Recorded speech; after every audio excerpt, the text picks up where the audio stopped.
Hello and welcome to the Punish for Protecting live broadcast with your host, Francesca Amato, national expert in the Americans with Disabilities Act, domestic violence and child abuse advocate, best-selling author, and founder of Punish for Protecting Incorporated. We welcome all of our viewers listening on Facebook via Punish for Protecting News and the CPS News Network. If you're watching on YouTube at Punish No More and Free to Protect, be sure to like, subscribe, and hit that bell icon. Now, without further ado, here is your host, Francesca Amato.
Well, I can't hear you, Fran, but hi.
Says everyone can see and hear me, but I hear nothing nor see nothing on your end, Fran.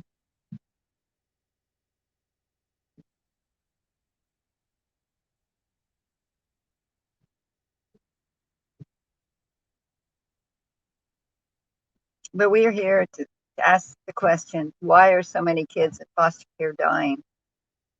Why are so many kids in foster care?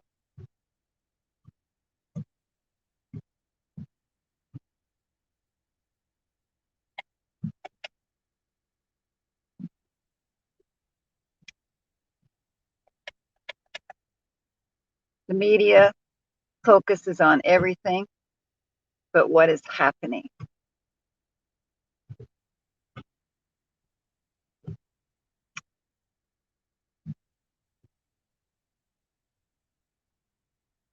We're here to ask questions, but mostly to give you some answers, give you some information you never knew. The media focuses on everything but what is happening. I've read so many government reports these last 5 years of the horrors of children placed in state care, but the media never focuses on that. Lawmakers, well, they cite a lot of reasons to justify allocating more money to take more kids. They want kids ripped from their families and put in foster care. Over 400,000 every year. It's been increasing since 1997, increasing because there are quotas every October to reach in order to get the federal funding from Title IV-E, adoption incentives. What do they do with the money?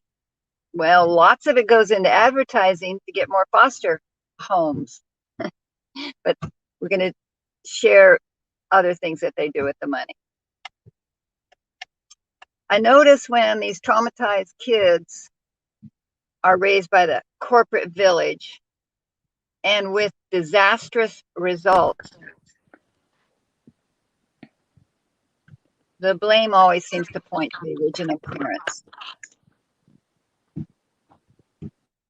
Suzanne, can you hear me now?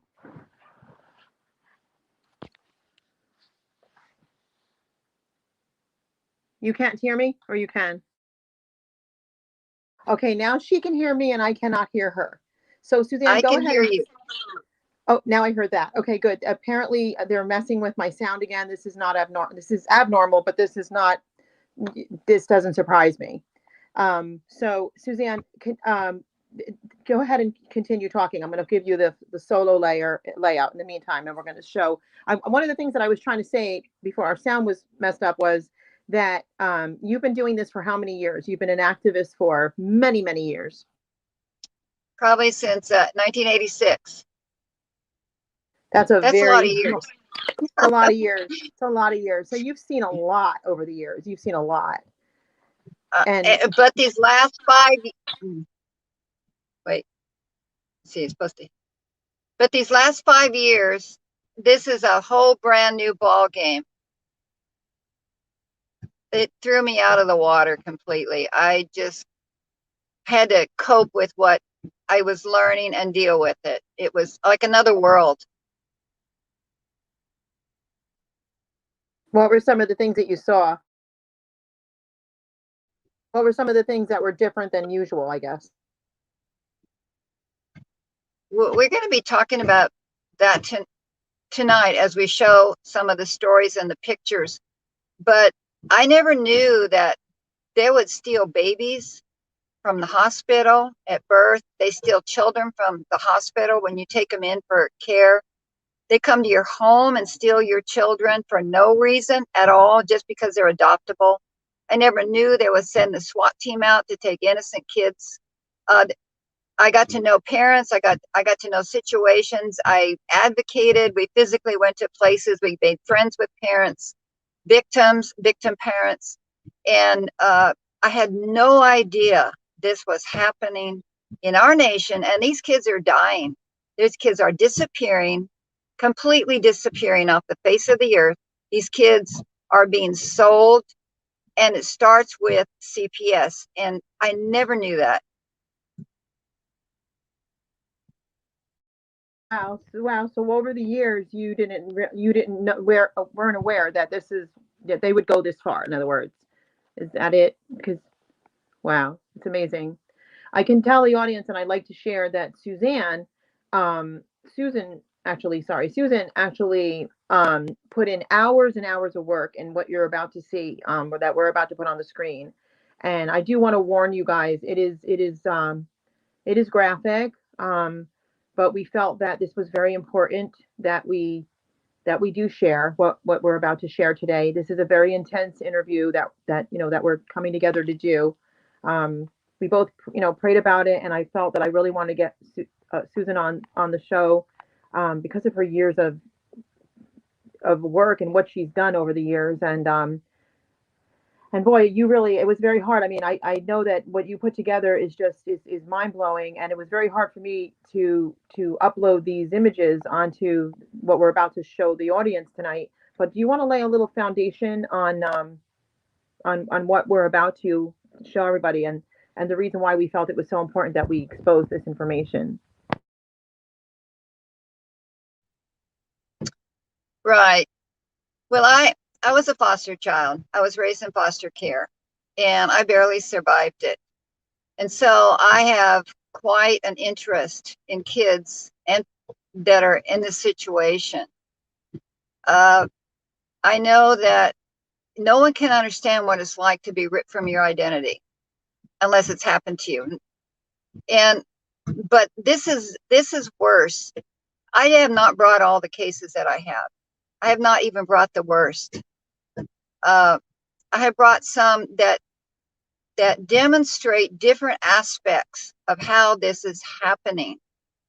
And so people will get a clear picture of how it's happening so that we can stop it. And I'd like to say this: judgment exists for those who steal, hurt, torture, and kill children. Because we all know this is wrong. Selling children for profit is wrong. Sticking them in kid jails called group home, which are jails, that's wrong. Making them permanent orphans of the state is wrong, regardless of their stated reason for doing it.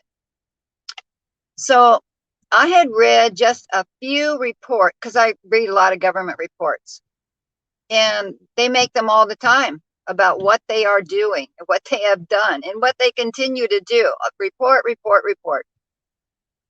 So I read a few before I decided if the same spirit that raised Christ from the dead lives in me, then I can do something. If I say Christ is in me and it's no longer I that live, but Christ, then the next question is, what would Jesus do? So let's do it. I've been doing it. Yeah, and it's mind blowing because I do.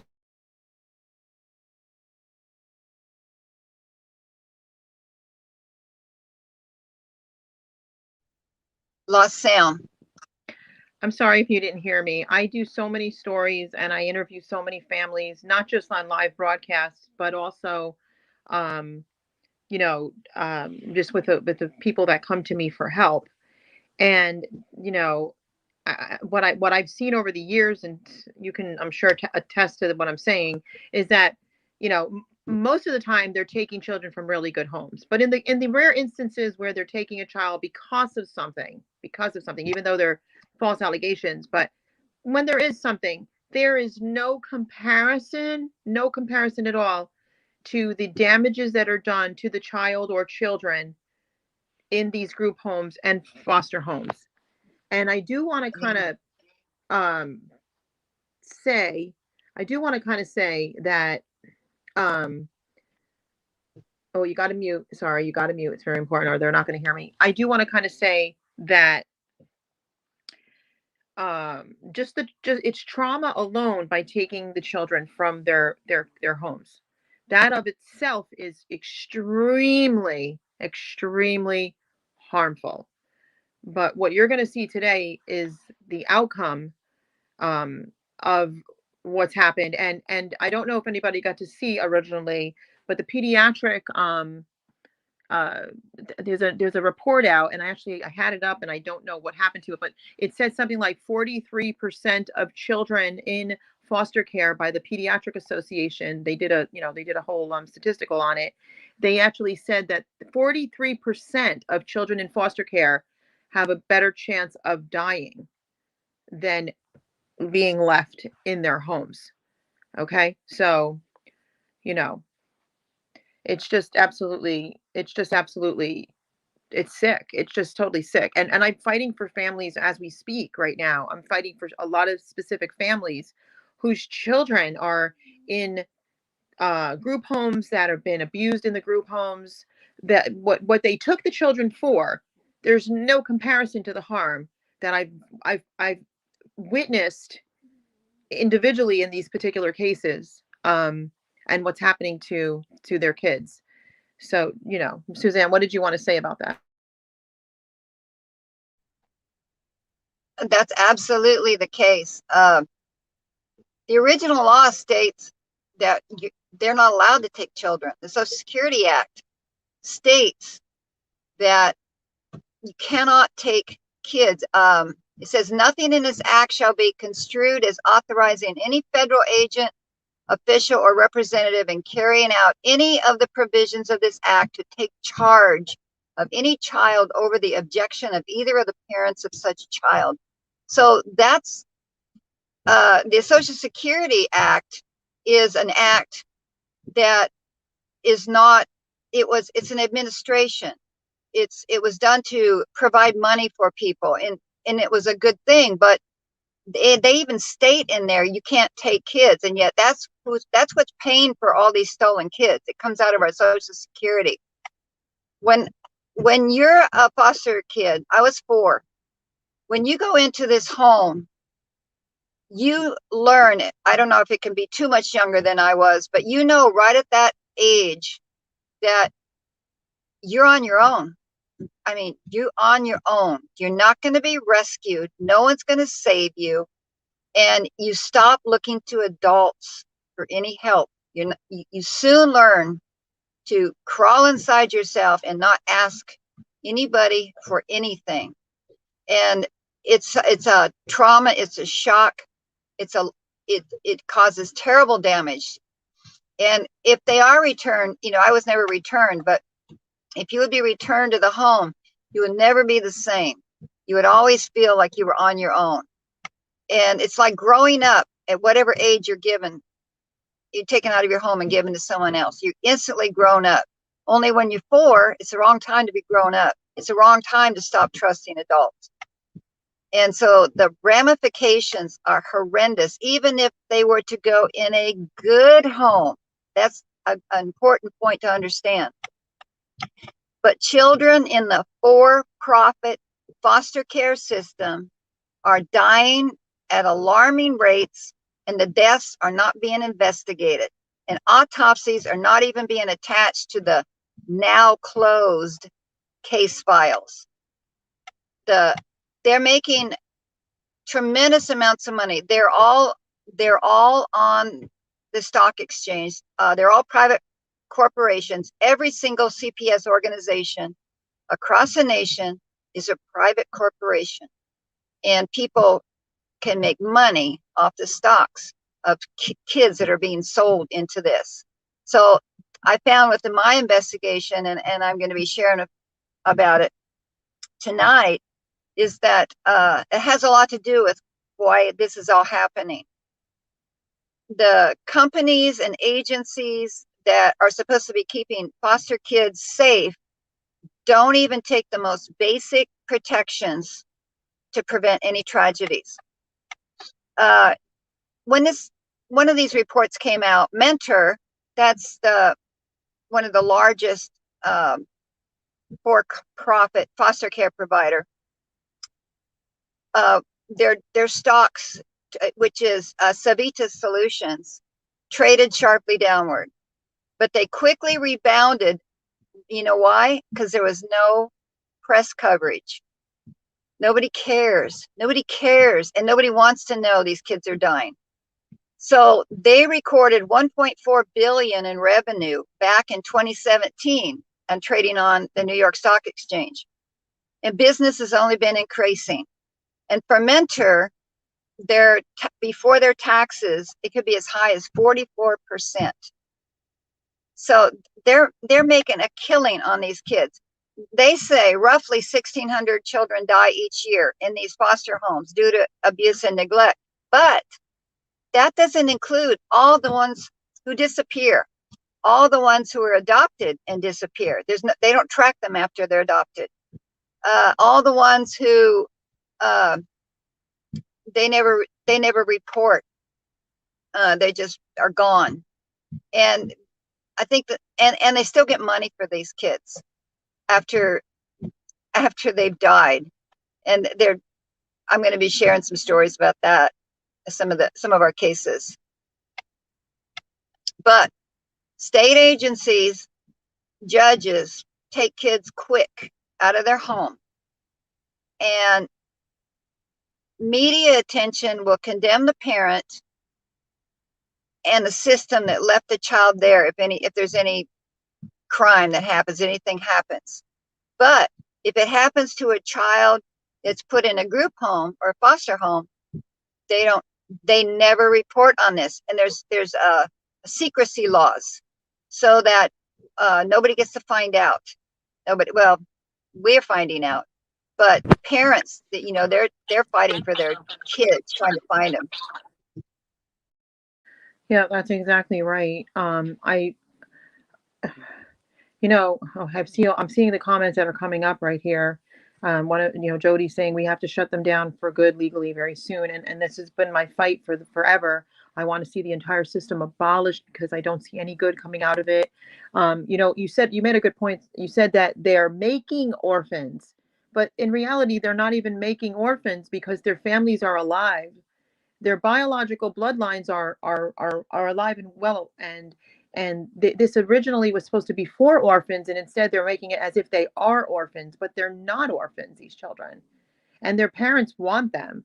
And if it was a decent system, if it was a proper system, and there was an issue with some family, okay, and don't get me wrong, I mean, obviously I fight to keep children with their protective parent when the other parent is indeed abusive, but we're talking about the other side of the coin right now, when a parent is not abusive, or there may be an issue that federal funding was originally for.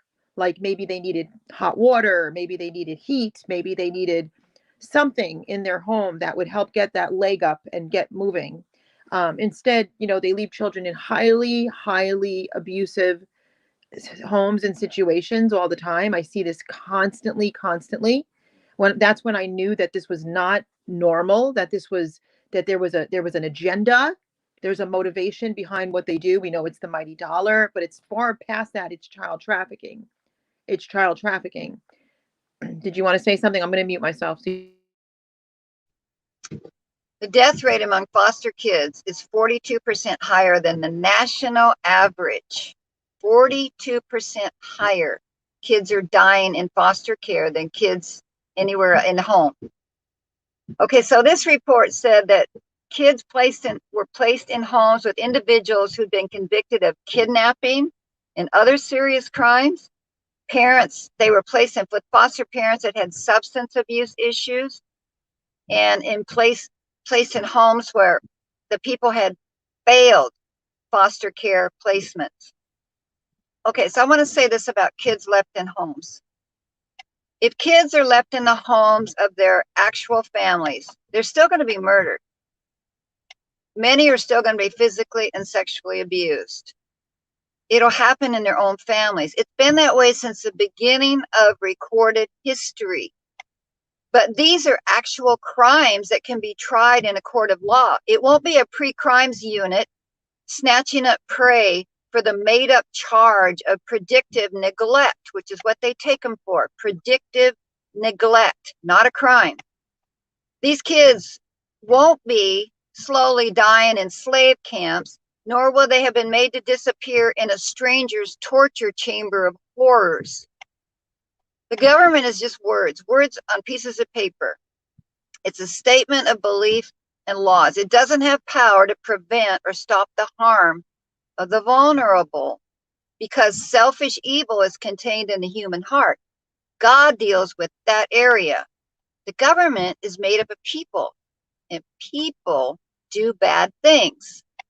They do them in the privacy of their home, or they hide them in the secrecy of their job. So the government can't be a solution for the problems of the human heart. The law is designed for dealing with evil actions of others. And so our system under the Constitution requires a conviction in a court of law by a jury of peers to permit punishment of actual crimes. So judges and attorneys are also just people. And so they too are very willing to do evil. They got together and all decided a court trial wouldn't be necessary for taking our children away forever and selling them to strangers. Perverted government becomes tyranny. And we live under that right now. No one can protect their own child. No child is safe. That's right. No child is safe. And I just want to make a correction because someone, I can't make out the name. I don't know where they got this from. I obviously you don't follow me because I never said anything such as this ever. They said, listen, ladies, not every person who gets kids taken away are bad people or abuse people. So why are you saying everyone is bad who has kids taken away? We do not ever say that. As a matter of fact, we're fighting for the fact that it's false allegations. And I've been doing this for 15 years. Suzanne has been doing this since the 80s. And we only see children being taken from good, safe, loving homes, placed with abusers, or placed into foster care. Matter of fact, my motto is that no child should live with an abuser or a stranger. And we're talking about and we're exposing what's happening in foster care. So I don't know where you got that from. I don't know what you heard. You might have came in late or something, but I just want to make that correction for anyone that reads your comment that I fight vehemently every day for families whose children are endangered in foster care. And we're showing you the statistics, and we're about to show you, unfortunately, this is very sombering. We're about to show you outrageous amounts of deaths in foster care. And so I don't know what you heard, but that's not what we stand for at all. So go ahead, Suzanne. Some more reason why they're taking them. ASFA was passed in 97. The federal government agreed to give $4,000 to $6,000 to the states for each child adopted from foster care. This is a very definition of human trafficking. Older and special needs kids, they got between $8,000 and $12,000.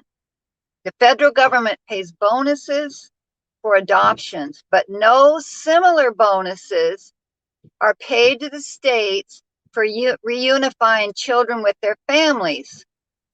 The state pays adoptive parents money every month after they've adopted a kid. New York City, adoptive parents get between $600 to $1,700 a month till that kid's 22 if he goes to college. Social services in South Dakota make up 53% of the entire state budget every year by removing Lakota Native Americans from their families and putting them in foster care.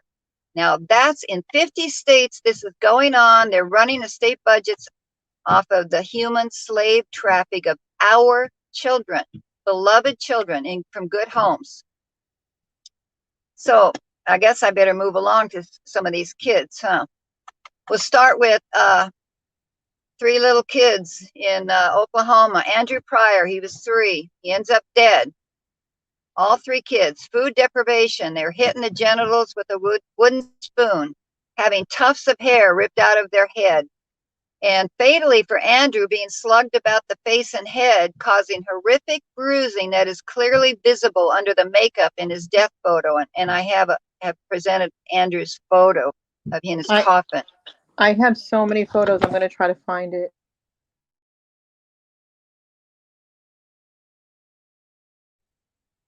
Little Andrew Pryor, age 3. Okay, so what makes this so bad is it's bad enough he's dead, right? So his foster dad, Peter Krajian, pled out to a lesser charge and literally walked away. And Mallory won't even face any criminal charges at all because the DA in Tulsa has decided there's not enough evidence of abuse to get a conviction. Not enough evidence. So okay, here's another thing that happens all the time, and you've probably seen this a lot, friend. One great aunt who is a foster parent with foster children in her home was refused the opportunity to take her great niece and nephews into her home.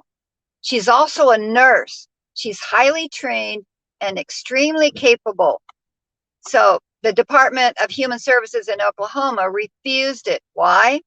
Because they want the higher pay scale of a stranger placement. And if they allowed those kids to go to Missouri, Oklahoma would lose all the money. That's the reason. So what happened after the little boy died? Well, the two kids that were left, they ended up with her anyway. It's horrendous. I think what I'm going to do, Suzanne, to make it easier is I'm going to put the pictures up and then you can describe the pictures, because I think I'm not going to be able to keep up the other way because we have so many photographs. Okay, so I'll put them up and then you can kind of explain them. Before we begin to do this, I do want to give a warning that this is going to be, it's very difficult to see the photos that we're about to put up today. Please, if you have children, please, no, maybe not have them on this live. I already set the settings and so on and so forth, that it's not made for children. This is obviously not made for children, and that's why we're fighting the way we are. I want to also just say very briefly, Suzanne is also an author, and if you don't mind, just before we start showing the children, that'll give them some time to, if they have to move any kids out of the rooms or anything. Suzanne, you do have a book here that you authored. Can you just speak on that real briefly before we move forward? Remove your mute. I forgot. An uninvited member of the only human race living in the Twilight Zone.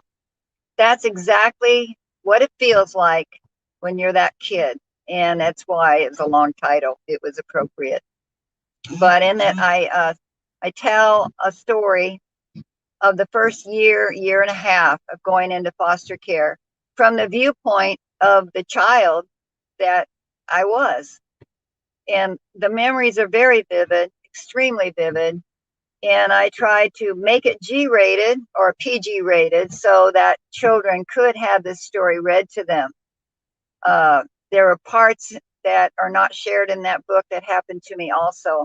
What happens a lot in foster care is people who are pedophiles zone in on you like a bullseye. And so there were several instances of molestations, and I've not put that in my book. But the reason is they know you're trash. When you're in foster care, you're done. You haven't even begun, but you're done. And so as a small child, you don't really realize that right away. It takes quite a while to figure that out. But that is how you're regarded by the world and the people in the world, the people who are raising you, the people, their relatives. In this case, it was relatives and friends of the family. And I suspect that happens a lot. But also, as you grow up, you have a sign on you that says, fair game for anyone. Have at me. And you don't know how to get that sign off. And these are very important things to understand when you're dealing with foster kids or kids on the street, people that are trafficked, young people that are trafficked, situations that are hard to understand, mental illness, kids that are exhibiting a lot of behaviors. I definitely was at that time. And there's reasons why. The reasons are because you're too young to be on your own. You're too young. Nobody should be thrown away. Nobody should not have somebody that cares about them. And a small child can't survive it very well. Can you talk about this news article that's up right now, State Child Welfare System Plagued?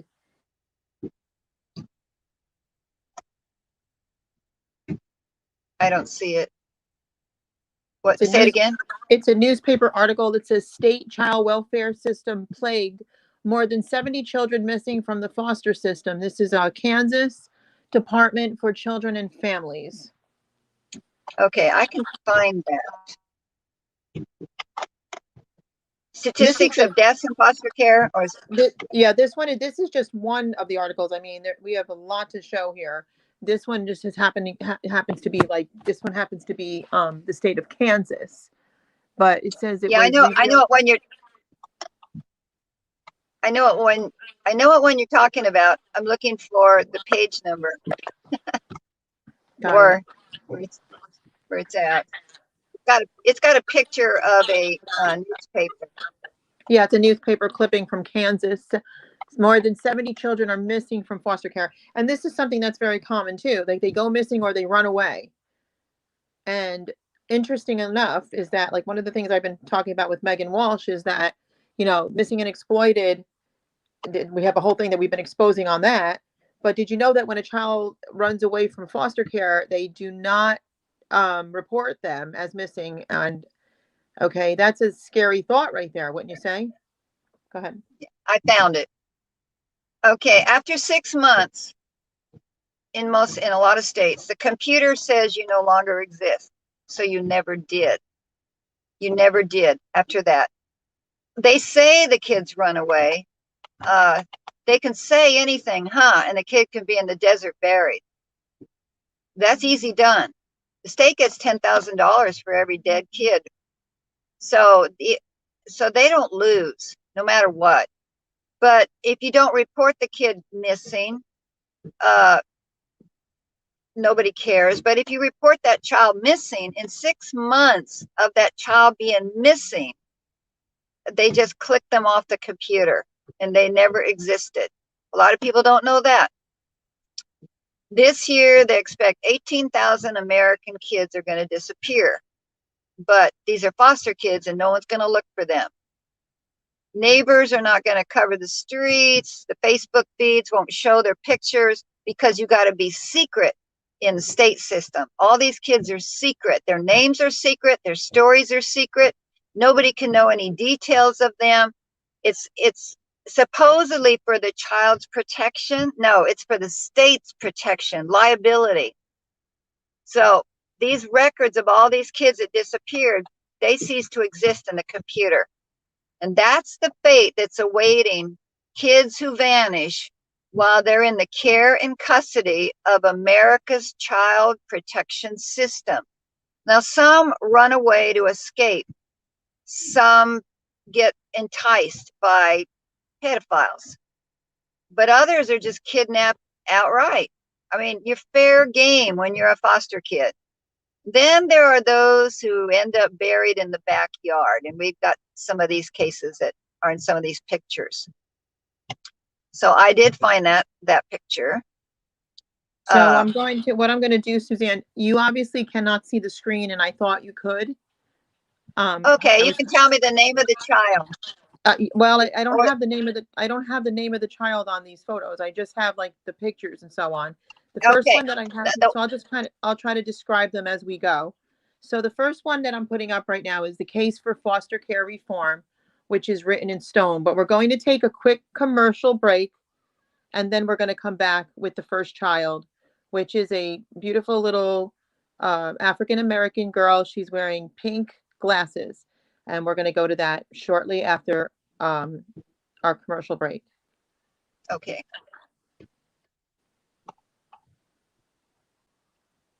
I can We'll see be right back picture. After a message from Punished for Protecting Incorporated.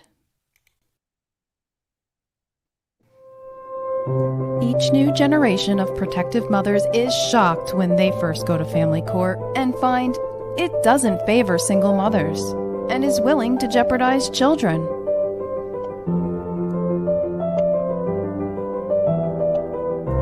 Francesca's harrowing experience with the broken family court system, from which she finally received justice after 8 months of struggle, is proof that there is light at the end of the tunnel. Francesca has one of these unspeakably cruel cases and has responded by shining a large spotlight on widespread failures so other mothers won't be shocked. Punished for Protecting the Injustice System of Family Court by Francesca Amato Banfield, advocate, mother, whistleblower, founder, and TV talk show host of Punished for Protecting. If you are struggling with injustices wrought by our courts, this book will help guide you through the process. Available on Amazon.com. Search Punished for Protecting and get your copy today. Help abolish family court by purchasing Punished for Protecting merchandise. Here are our top sellers. See the link in the YouTube video description to find out how to get your Punished for Protecting t-shirt.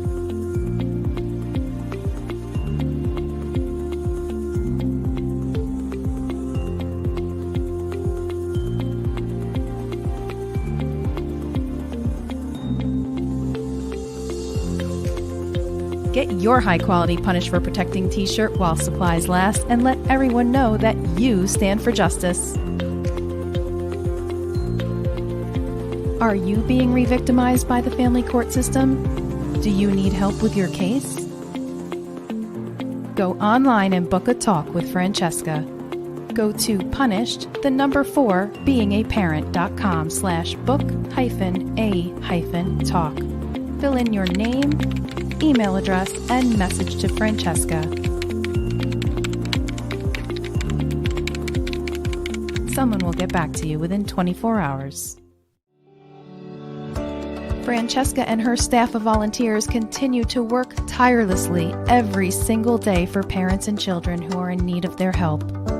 There have been multiple success stories, including Francesca's, which gives hope to others in similar situations.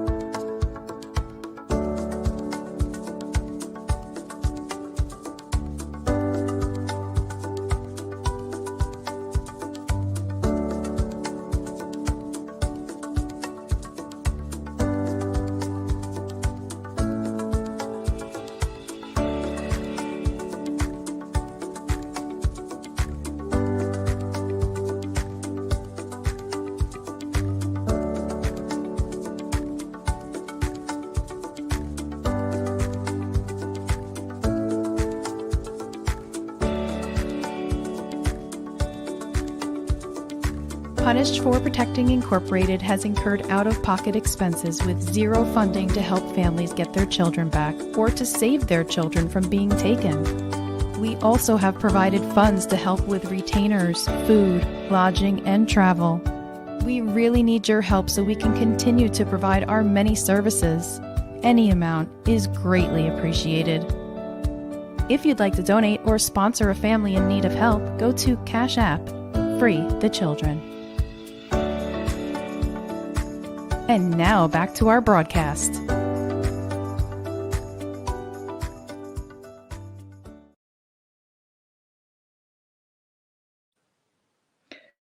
Welcome back, everyone. I'm going to bring my guest back out. Oh, wait, we lost Suzanne. Suzanne's going to have to come back in and describe these photographs that we have up.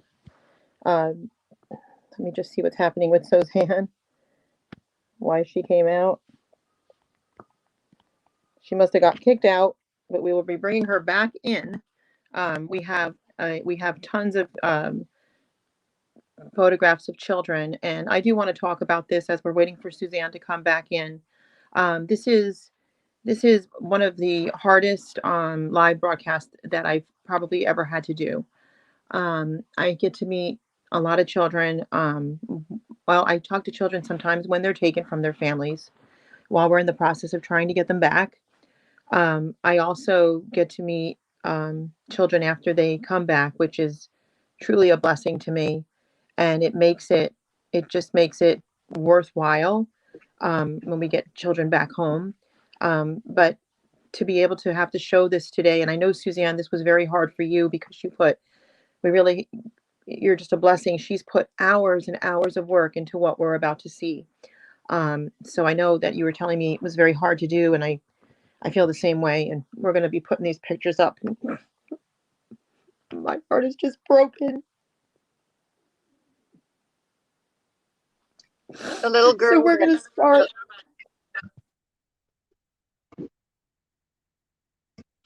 The little girl that you're showing is Demaya. Charity Lewis is her mama. She has a couple little brothers, I believe, and this baby was born disabled, and the mother took excellent care of her, and she was a very happy little girl. She was removed for no reason at all.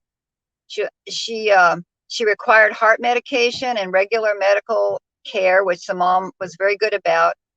And while she was at one of her appointments, they just took her. And the social worker who had ordered the foster mother, well, the social worker ordered the foster mother to remove this child from her heart medication, which kept her alive.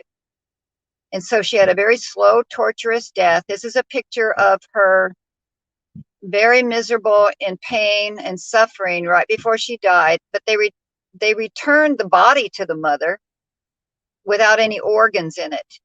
All the organs had been removed. There's another picture of Demaya with her mama. It's probably right next to that, Charity Lewis, where Demaya is quite happy. I don't know if you can find it or show it. Yes, I have that one up. I have that one. Yeah, show that one, because that was how life was when she was with her mama. And the little boys, the social worker that did this, that killed this child, literally, was fired. But that was it. And the little boys were returned to the mother. So that's kind of a happy ending. Can you hear me, Suzanne? Okay, and yes. I just want to make sure you can. I want to make sure you can see the screen as we keep putting children up. Okay, but each child. It's important to us today that as we're putting them up on the screen, that you know their names, and that hopefully, that this is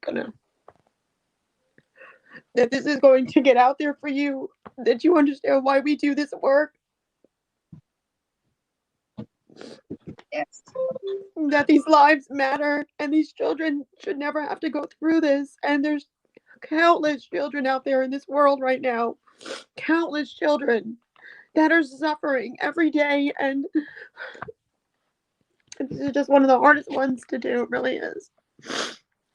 So, but she did get her boys back. I have another family I interviewed the other day in Erie County, and their daughter drowned. And the doctor claimed that they were delusional because they were concerned about the child, and the child drowned to death, and they still don't have their other children. It's just sick. The pain and suffering alone is just off the charts. But when this happens and they die because they took them to save them, they took them to protect them. We can't wrap our heads around this, Susan. We can't wrap our heads around this. Who is this next child?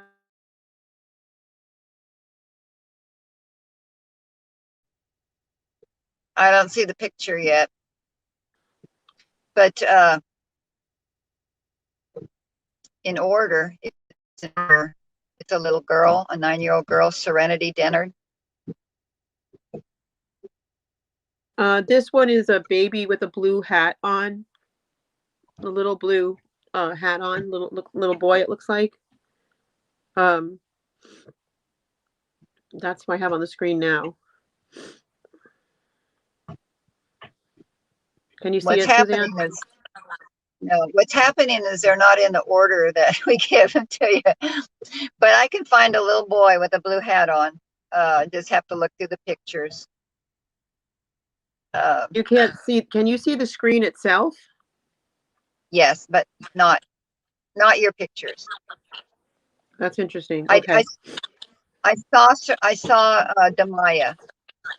Oh, got it. This is a good one. All right. This is an execution by judge's order. A lot of people don't know that this could ever happen. I was watching it happen. I thought it couldn't happen, that somebody would stop it, but they didn't. So this is a Rivenburg execution. The little boy was taken to doctor's appointments because he was born with a slight heart problem, and he was a Down syndrome baby. They had the parents. They had no vices, no criminal record, nothing, and they were going to start homeschooling their little girl, and they were moving, in the process of moving. So they removed the kids on a false charge that they kept him out of school, and they wouldn't give him back. Well, in the foster home, the little boy was neglected, and his heart problem, which was minor, became serious. The hospital botched the repair. They had to do emergency surgery. They botched it, and so then the judge ordered him basically executed. And the grandmother was saying, no, he's recovering. He knows me and all that. And the judge didn't care. So all the people, there was a whole bunch of people in that hospital quit the day before they killed the baby. And the grandmother was thrown out by the police because she's got movies of this. And she was recording the lethal injection. They gave him a lethal injection. He died. And the little girl was, to my knowledge, not returned. And this was a huge family, again, a strong family that everybody, they didn't have criminal records or vices. And they were Christians. And it was too bad. That little girl, as far as I know, the Rippenberg child is gone. Who knows? But the baby's dead by execution. So that was a horrendous case. They have no concern for human life at all. And this is the whole point, is that we're trying to let the viewers know, if you've never heard of this before, or if you're very new to this, or maybe you're very seasoned and you know what's happening in this child trafficking industry, the devil doesn't care about these children. Okay, that's why the family court is one of, as far as I'm concerned, is the most dangerous place on this earth. Now, can you see the next photograph, Susan? Describe the kid, and I'll probably find it faster.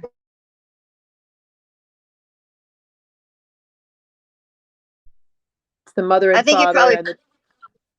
That's the Rippenberg baby. They were doing a prayer vigil before he was executed. But they were thrown out. The grandmother was able to stay in there a little longer. So it's that same baby. Okay, and then I have this picture in yellow. This looks like it's the same little girl that we showed earlier. It's her mom and her in the yellow. So this is the first child we showed. Now we have a little girl. She's wearing a little headband with little white fur and snowflakes and the little braid. Can you talk about her?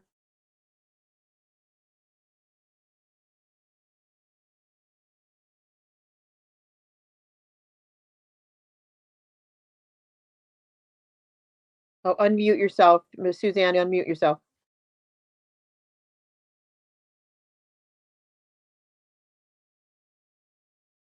You're still muted.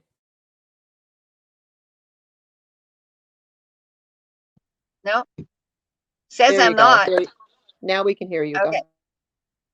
There, I gave you about 6 pictures of this child before she was murdered by this TV star, who had adopted her. Her parents, it's another extended family, large family, loved the child. There was no reason to take this child. The little boys were taken too and put in the same home. And they survived and were returned to somebody. I don't know what happened to them. But this little girl, the look on her face broke my heart. This is the one that I couldn't get her out of my head for days. She was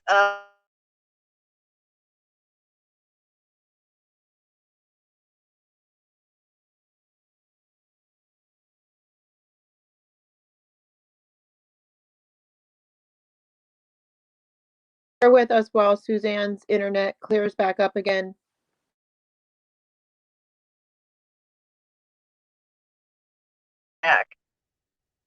The parents took pictures of the damages they were seeing of their little girl, but the social workers never care.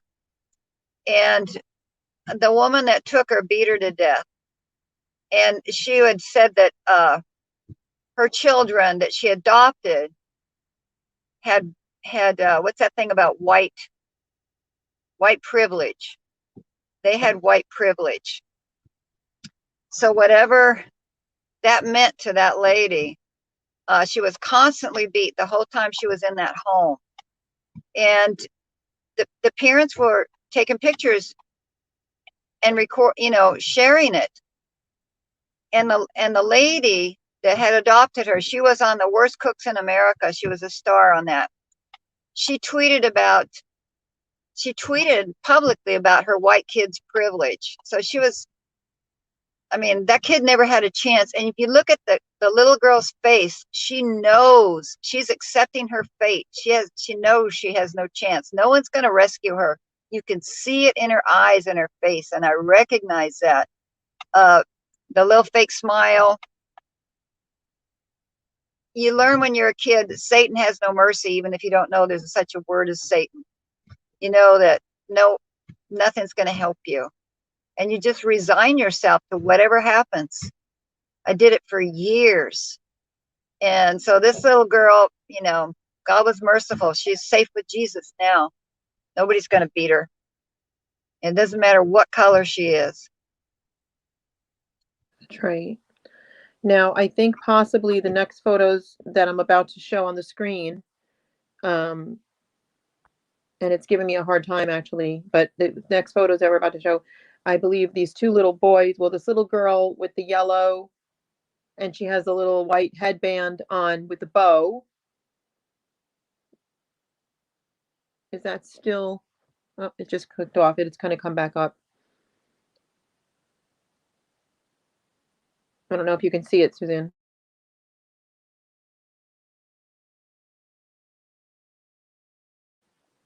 She's wearing bright yellow and she has a little white headband around her head with a bow on the top. And there's like a blonde lady next to her. She's like grabbing onto the hair. And I think you're muted. Is it a black child with a white lady? Yes. I know one. Okay. Her name is Kelsey Seaman. She had white foster parents. She was murdered by them.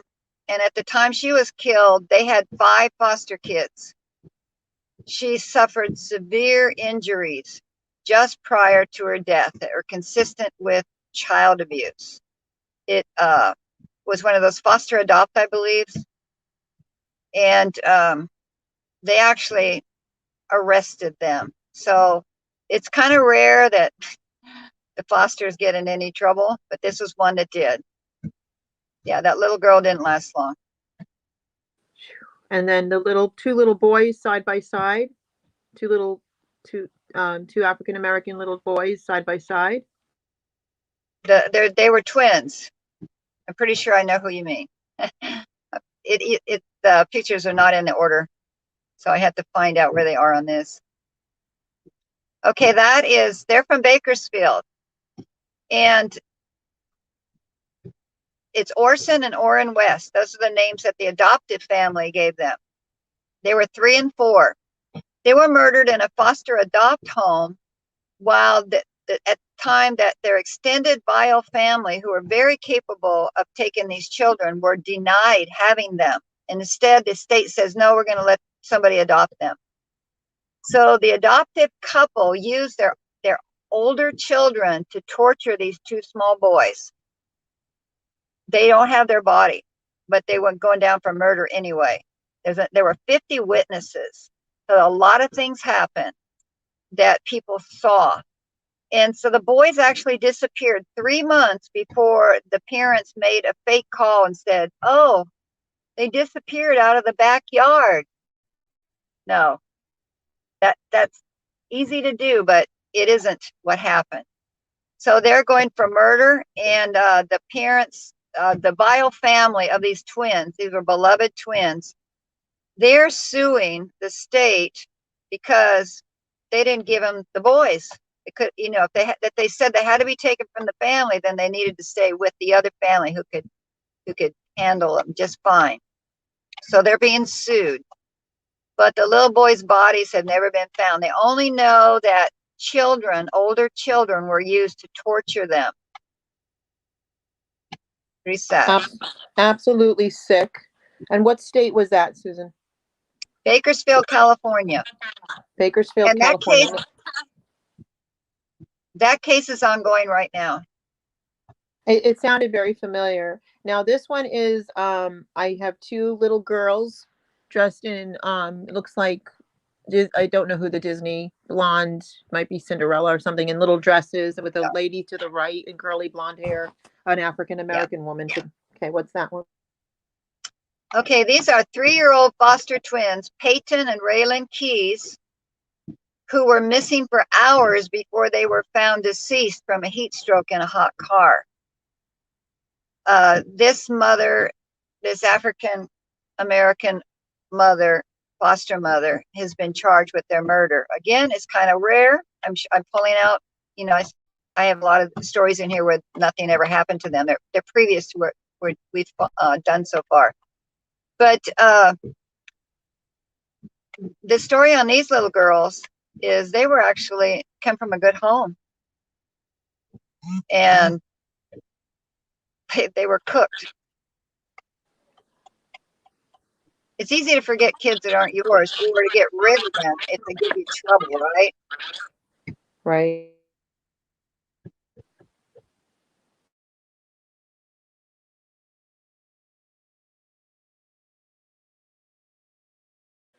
One is coming up on the screen is Wagner County, Glenn Seaman and Kelsey Seaman. What is that? Those are the ones that killed the little African-American girl that had 5 foster kids that we just covered. Okay, so those are the murders. Now I have this child on the screen with the red Thomas the Train, red striped Thomas the Train. Okay, we're getting an order now. It's backwards order, but it's still an order. It's good. This is Nathaniel Guard. He was killed by foster adopt husbands. A gay married couple got a little boy, and it was in Newark, Ohio. He's 5 years old.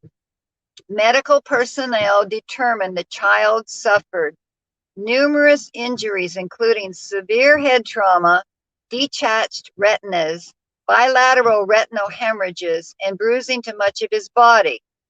Additionally, he had 2 cuts to his genitals.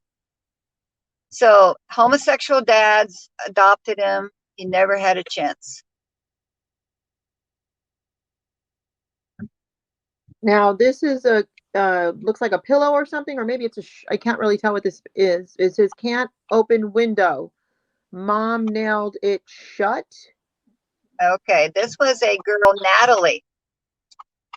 This is in Iowa. Adoptive mother starved to death 3 of her 4 adopted children after locking them away from the public. This little girl is 16-year-old Natalie Finn. She was one of the children that was rescued, but she died almost immediately after from cardiac arrest. That was a sign she put in the window to other siblings that she was locked up. Natalie vomited, choked, and finally died on a bedroom floor in an adult diaper. Her body was covered in bed sores, and she had little fat or muscle remaining on her body. She starved to death.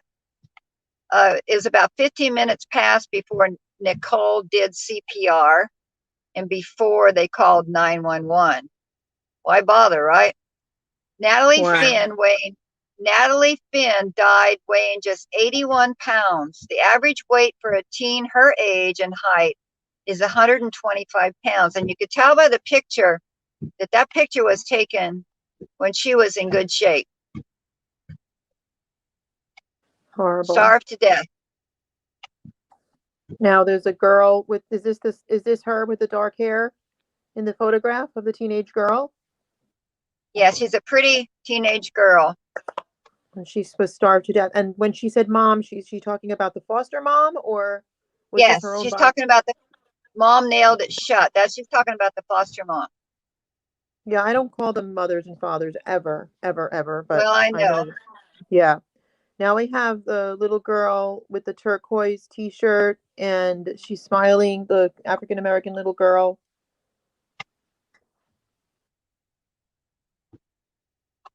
I'm looking. We're out of order again, so I'm looking. I have to jump to see where we are.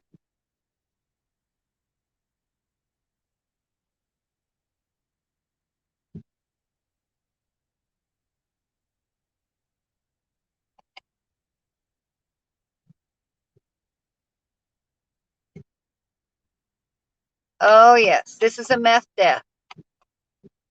This is Oakland. The family of a foster child who died after ingesting methamphetamine have sued Alameda County saying, guess what they are saying? The girl should have been removed from a Stockton home after she swallowed the drug for the first time. This is a foster home. Twice she OD'd on meth. Second time got her. Within days of being placed in a Stockton foster home, 3-year-old Mariah was admitted to the hospital after having eaten what meth.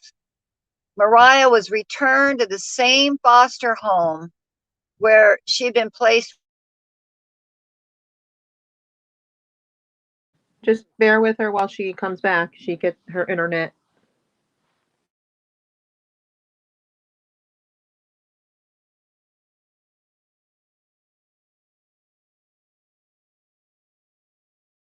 She'd been placed with her 5-year-old brother, Jeremiah. Without any investigation, without any inspection of the home, with no follow-up whatsoever by the people in charge of her care. She was put back in this home after ODing on meth. 2 weeks later, predictably, Mariah again consumed meth in that home, and then hours later, she died a painful and tragic death in the arms of her 5-year-old brother. Okay, this little boy, the brother, he's still coping. He's traumatized. He thinks it was his fault. He was supposed to protect her.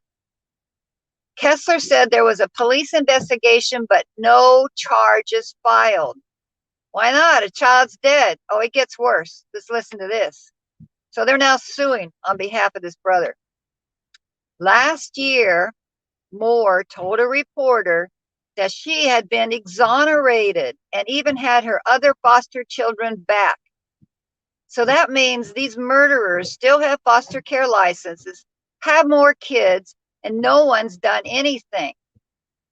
But we can absolutely do something. We as a people need to become dangerous to evil. We have a free will and power to make choices, and we need to become so dangerous to wicked men and women that when we arrive on scene, they shake in their boots because they know we will be victorious in declaring their evil acts. So let the war begin and end with us. Amen. Now the next one I have is an African American woman, and to her, well, it would be our right if we're watching it. Would be her left. It says missing. Jesse Wilson, missing. Jesse Wilson. Very convenient, that missing thing. He was one of the ones buried in the desert. But the story, more than just another killed kid in foster home. Listen to this. She adopted 3 children even after California authorities removed 6 foster kids from her home after allegations of neglect. Wilson had legally adopted Jesse and 2 other children, even after the California CPS case for abuse. An additional note in the documents lists Crystal Wilson is still having an active foster parent license. Talking about now. Absolutely sick. What happened was a fridge with Channel 12 News reported, a fridge with more alcohol than food and being locked in a room for extended time with no access to a bathroom are just some of the disturbing details we're learning about the home life of Jesse Wilson. Previously, the California foster kids this mother had were removed for being starved, and Jesse and 2 siblings had previously been found begging for food. So it's easy for kids to disappear. out in the desert somewhere. That's what happened to him. Oh, she reported him missing. Nothing happened to her. Nothing happened. Nothing She still happened got to her. license. Now this teenager, I think, is the same teenager, correct? With the American Eagle, powder blue and pink. It's the same teenager we spoke of. It just got out of sequence. Okay, now we have this little girl, beautiful little blonde, blue. No, this is someone else. Okay, go ahead. Yes, this is a story. I'm glad we're going to get the cover. People need to understand just how this system is. This is Sarah Packer. She was 14 years old. No, Grace Packer. Grace Packer's body. She'd been adopted from foster care as a baby. She was found after she'd been reported missing in July. She was found in October, so she was missing a lot. She'd been raped, drugged, choked, and dismembered. So, listen to the story, the backstory on this kid. Sarah Packer, that would be her adoptive mother, a former Northampton County caseworker, social worker, along with her then husband, had taken Grace as a foster child. Jacob Sullivan told investigators he and Sarah Packer on July 8th took Grace to the home in Richland. This is not her husband then, a boyfriend, where he raped her as Packer watched. They drugged, bound, and gagged her and left her to die. At the time, they were living in Abington Township. They returned hours later, and then Sullivan choked her to death, according to court records. Okay, so this David Packer guy, he was charged in 2010 with molesting 2 girls in Allentown, and one of them was Grace. So he pleaded guilty, and he spent 5 years in prison, and he's been released, and he's required to register. But, you know, this kid was surrounded by predators growing up, and then she was horribly murdered, and she was made to disappear. This happens all the time. Fortunately, I do believe that they went to jail. Horrible. Now there's the little blonde girl with the blue eyes. She looks like she's between, I don't know, 3 and 5 maybe. Yes, that's little Alexander Hill. I'm pretty sure that's her name. Let me scroll up to find her info. Okay, this one will break your heart with not the fact that she died, but the story, the backstory again, like this last backstory. This happens all the time. So she's 2 years old. She was killed by foster parents. Alex's autopsy revealed several bruises all around her body, and the medical examiner stated her head hit the floor so violently that she had subdural hemorrhaging, subarachnoid hemorrhaging, and retinal hemorrhaging in both eyes. Joshua Hill, her father, before had told Texas child welfare investigators that he smoked marijuana after the child was in bed at night. A caseworker determined that the father's marijuana use and the mother's seizures were a reason to take her from the home. At the time she was taken, she was healthy and happy with her parents, but she was placed in foster care. So the parents, Joshua Hill and Mary Sweeney, had reported bruises on their child during the visitation. This happens all the time too. But they were never told about the foster father's numerous violations. What may be one of the most frustrating parts of the case is that this husband that lived in the home while Alex was there was himself a recovering crack cocaine addict and admitted to multiple drug charges. He didn't just smoke marijuana at night when the kid was asleep. Right. So listen to this. The couple admitted this information during the home study portion of their foster application, but their home was still considered a safe environment. Suzanne, this is what I mean exactly. This is what I mean is that they're not taking people's children because they're concerned for anything at all whatsoever.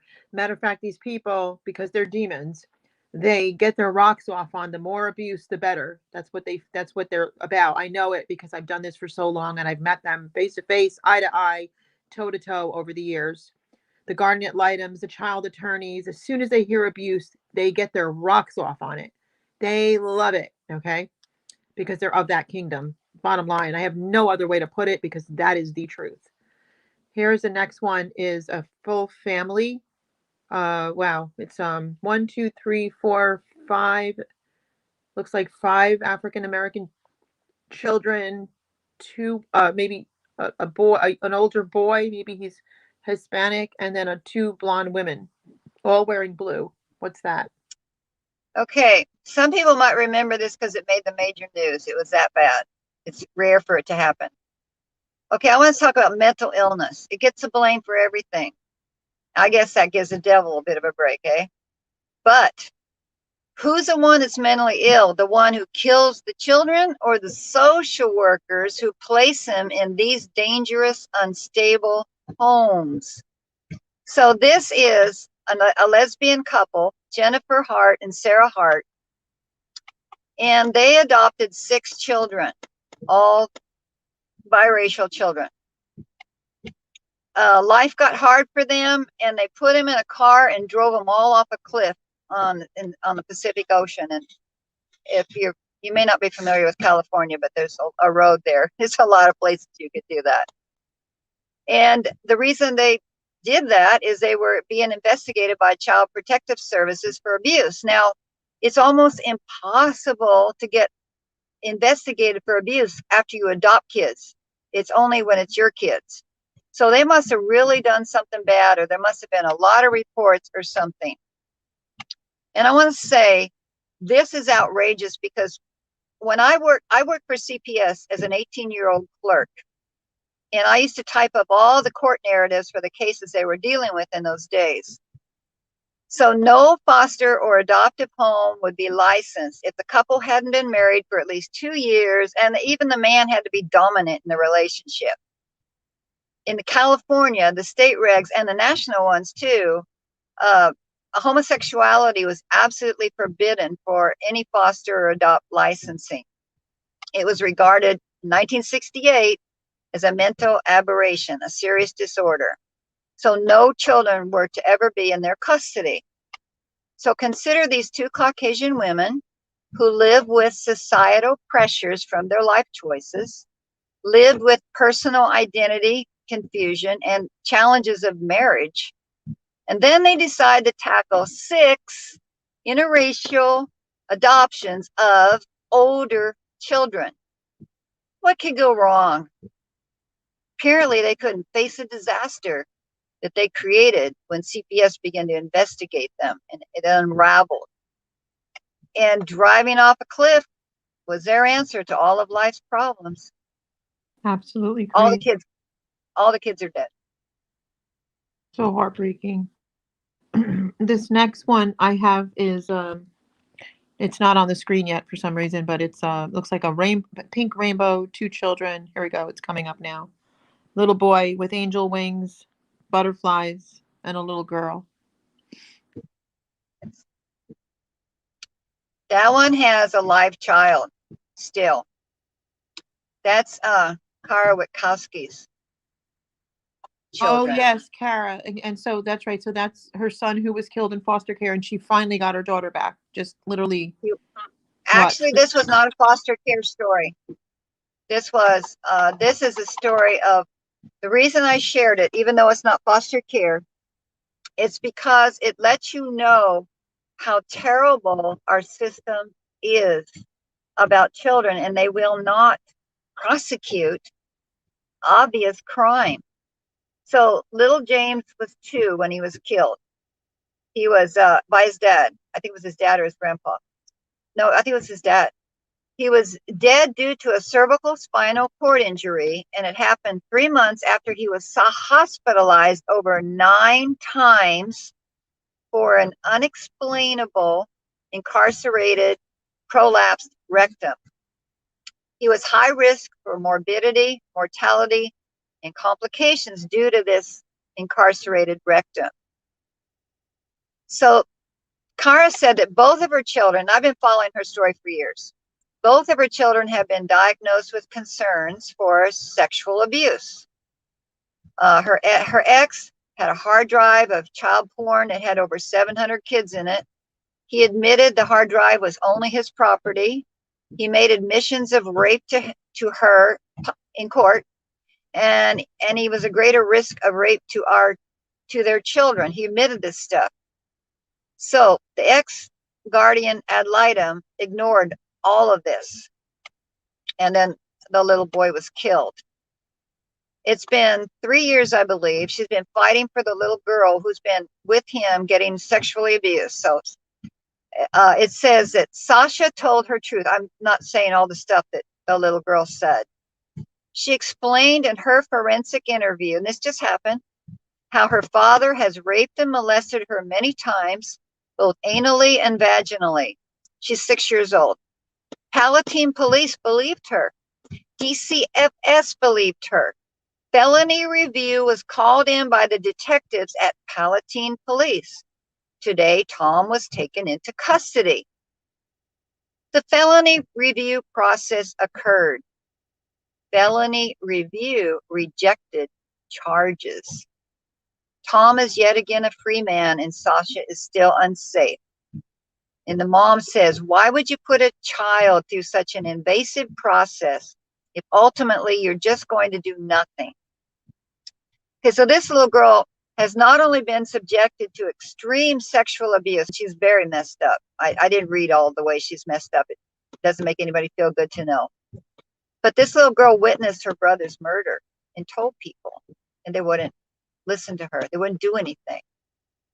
So this is with even the police and DCFS believing, and the hospital believing, and the therapists and all the people that are supposed to report to somebody if there's child abuse.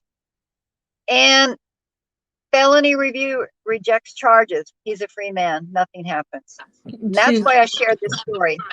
I'm glad that we shared this story because, of course, I've been following her story too. And I'm very glad because I'm not glad about the story, but I'm very glad that this is out there because I have so many more of Kara's stories in other named people out there.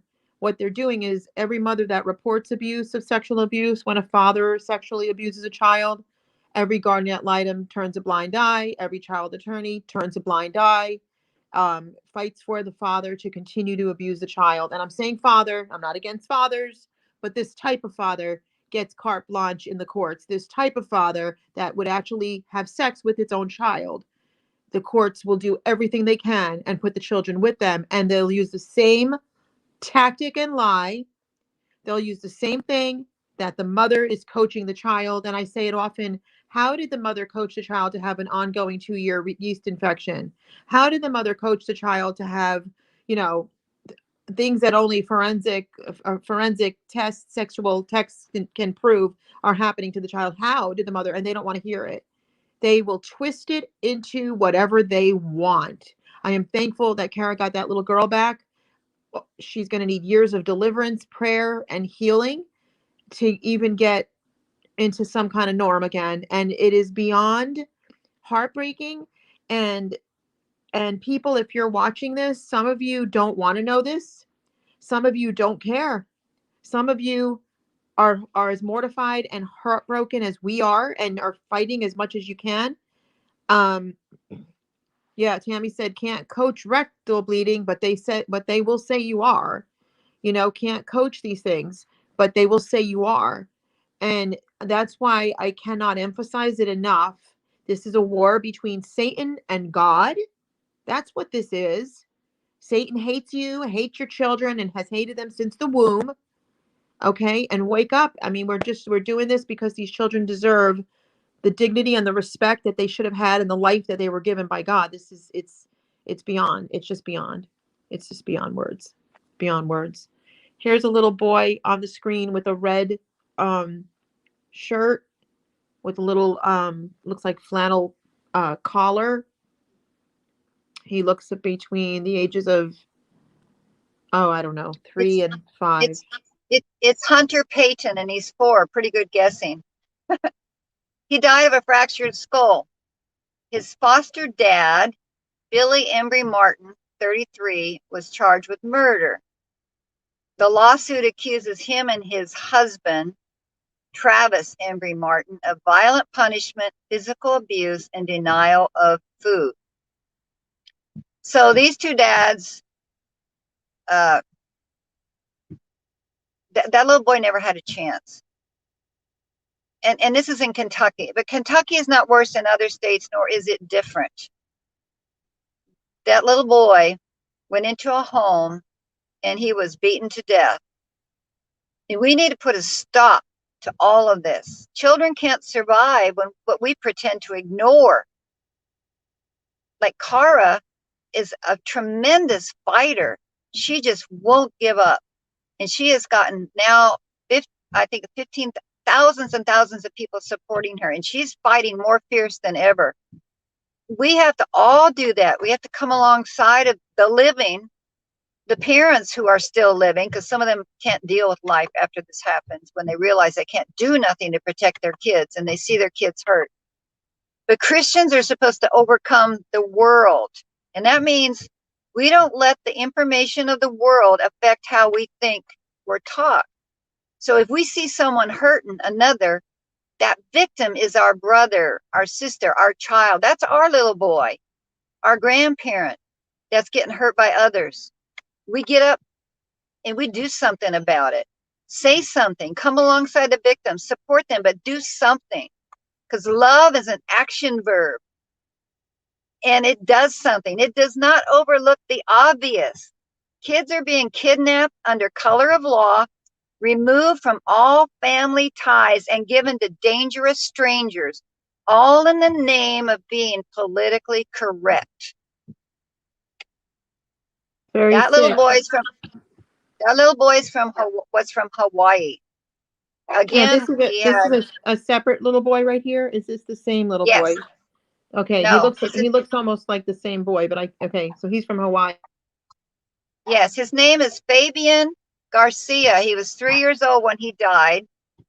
The cause of death was blunt force trauma to the head. Now here's one of those that I hate, because nothing ever happened to the people who killed him. So it's a mystery how this trauma happened, they say, which means nothing at all is going to happen to those who killed him. The state placed Fabian and his 2 siblings into foster care based on a parent's positive drug test and the fact that the family was renting a home that was in foreclosure. So they weren't even homeless yet. It wasn't long before Sherry Garrett, his mother, says she saw signs of mistreatment. And this happens. You hear this story. Black eyes, lumps on their forehead, missing fingernails, bite marks, bruises, deep scratches on my son's genitals, Garrett said. These are things that don't happen to kids, just happen from accidents. During their last visit, she recalls Fabian screaming and trying to hide when it was time to say goodbye. It was an accident.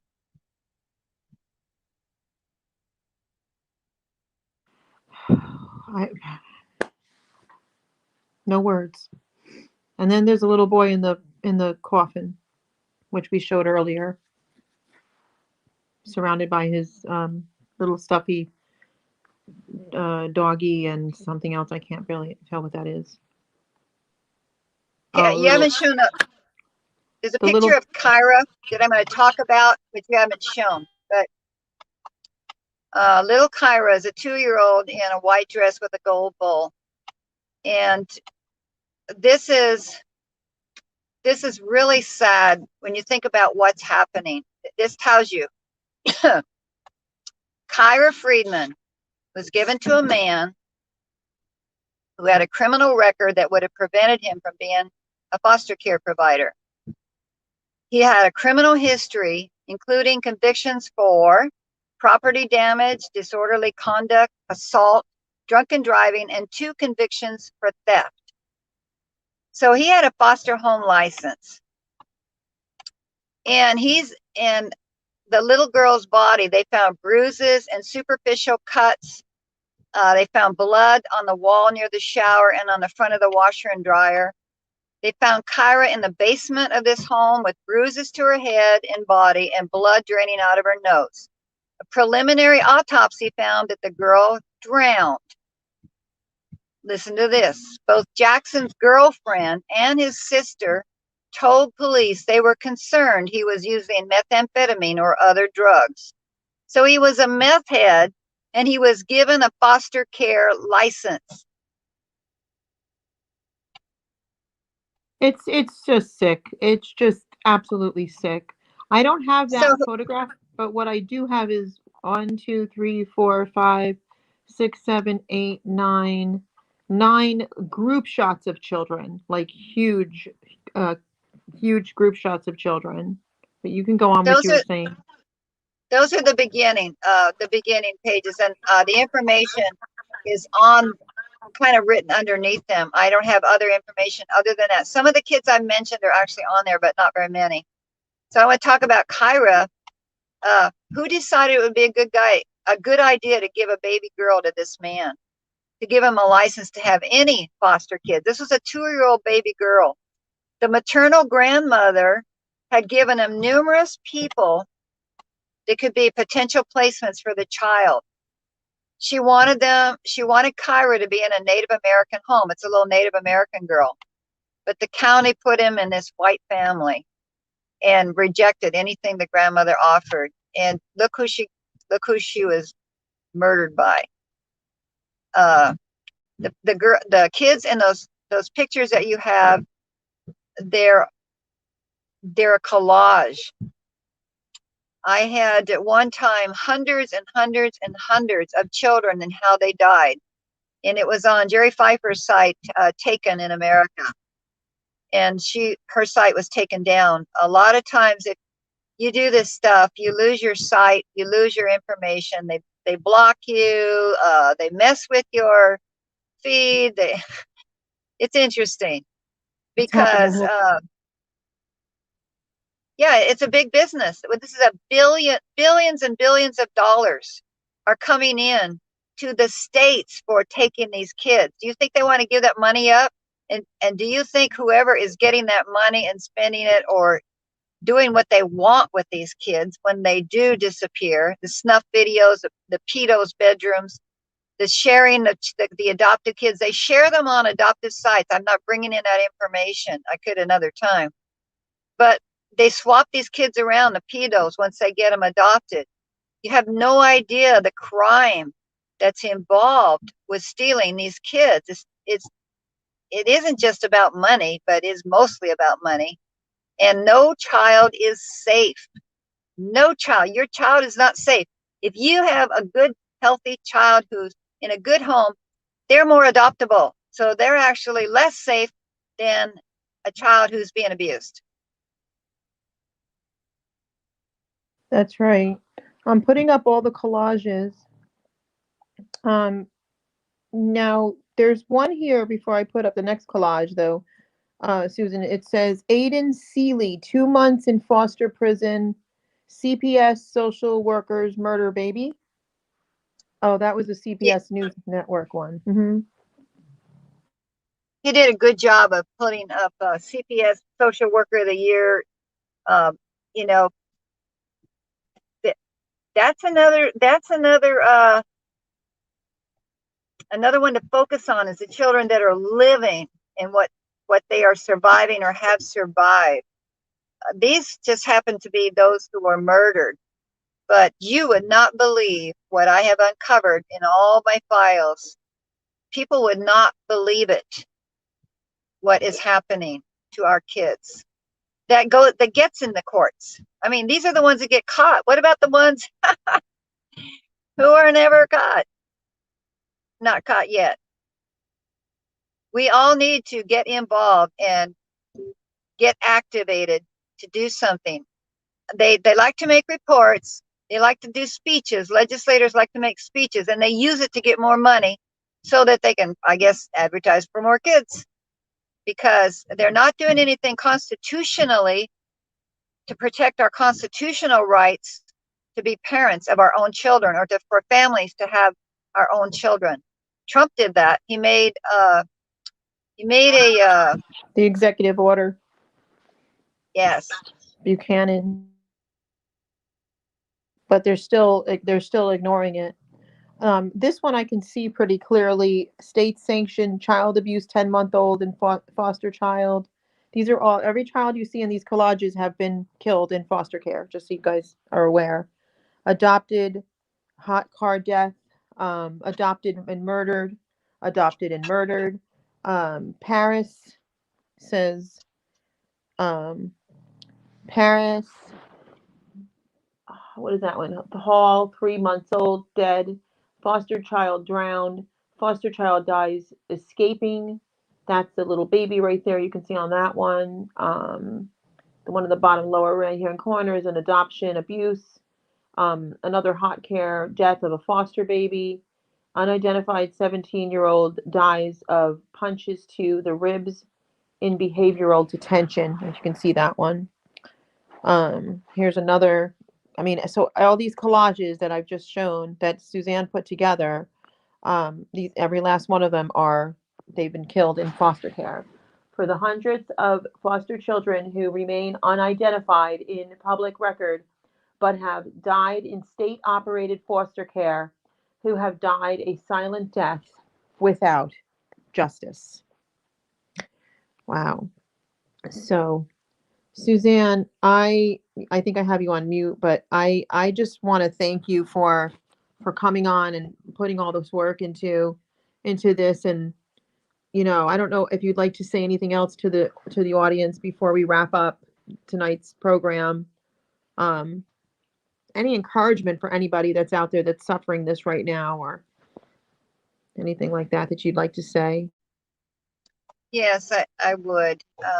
I actually prepared something along that lines. I'm spinning all over this file that I gave you, because we were skipping all over it. I want to say this. For all those who've been hurt, now's the time to refuse to be a victim any longer. You got to let go of every abuse. I did. You can. There is a God. Don't accept it as some kind of punishment or lesson that God gave you in life, because God is love and he doesn't torture or abuse. It's the other guy that does that. The way you begin to let go is, first, you have to forgive anyone who's ever done wrong to you, but you definitely don't necessarily want to become their friends. You just got to forgive them. Next, become a soldier seeking justice and truth. It can cost a lot to do this, but the alternative costs a lot more.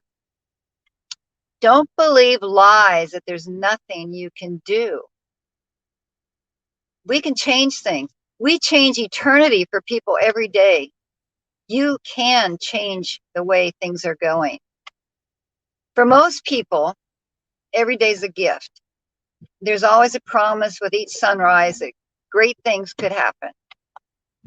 But for the foster child, feeling abandoned, from being abused and tortured, every day comes with a hope that it can be the last day of their lives. Life is something only to be endured, and I speak from experience. Every child that they see around them who has somebody who cares, that only increases their feelings of panic and rage. The desperation, their need for love is increasing more and more, and they're trying to fight the cruelty of knowing that they're never going to be permitted to join the human race. For a foster adopt child who's been stripped of all their identity, each new day is a curse to be endured until something will make it all go away. Well, there are many somethings that come along to help with that, and they're all self-destructive. That is the reason why removing children from families is death row for kids. Every one of us started a revolution for truth.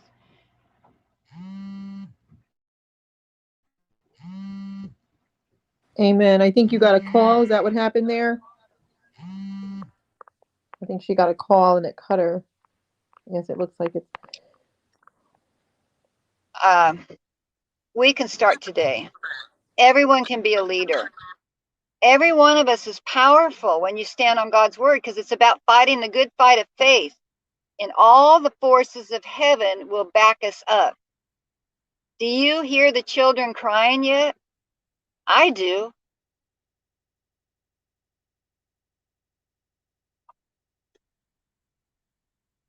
Thank you, Suzanne. And I agree with you. And yes, we have to keep moving forward, everybody. And whatever God leads you to do to help to end this nightmare, do. That's my word for you as well. Suzanne, thank you so much for being, on the program. Thank you for all your hard work and labor. And like, just to kind of piggyback off of what Suzanne said, um, you know, there is light at the end of the tunnel. Okay, guys, there is light at the end of the tunnel. I know this was very hard tonight. It's very hard for me to show you this and to bring this out, but we needed this out so that you can be awake and you can tell somebody, share the video, tell somebody, because we could save one life, one child. Obviously we want to save them all, but we can also work together to stop this system. I want it abolished. I do not see anything good in this system at all, ever. But I do want to thank my guest, and I want to thank all of you for joining and watching and sharing and all that. I definitely am very appreciative to have my guest, Suzanne Cobb, on this evening. And it looks like she got cut off there. I don't know why she got cut off there. Oh, she's coming back in. But I want to thank you guys for watching. Thanks for sharing and liking, and hit that bell icon on the YouTube channel. And have a good evening, everyone. I know this has been very hard. Pray, pray, pray. That's my final word for today. Thank you.